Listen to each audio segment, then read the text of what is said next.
दोस्तों, आज के वीडियो में आपके साथ शेयर कर रही हूँ लफ्ज़ खुर्द साली और दूसरा लफ्ज़ है खुर्द साल। तो सबसे पहले बात करेंगे लफ्ज़ खुर्द साली पर। तो इसका आप तलफ़ुज़ खुर्द है, क्योंकि अगर आप खिर्द या खिरत कहेंगे तो उसका मतलब दूसरा निकलेगा।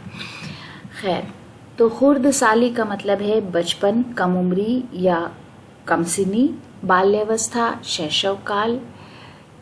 इंग्लिश में चाइल्डहुड और यूथ जैसे अल्फाज इसके लिए हम इस्तेमाल करते हैं। मिसाल के लिए जुमला है, खुर्द साली का दौर ज़िंदगी का बेहतरीन दौर होता है, यानी बचपन का दौर, ज़माना एक कम सिनी, ज़िंदगी का हसीन तरीन दौर होता है।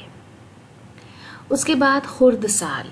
खुर्द साल इसी का एडजेक्टिव है जिसका मतलब है कम उम्र और कम सिन, अल्पवयस्क, माइनर, इन्फेंट और यंग जैसे अल्फाज हम इसके लिए इस्तेमाल करते हैं।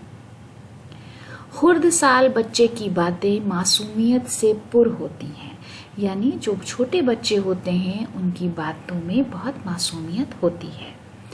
तो दोस्तों, आज की डिक्शनरी के लिए ये हमारी छोटी सी पेशकश थी। वीडियो देखने के लिए बहुत बहुत शुक्रिया।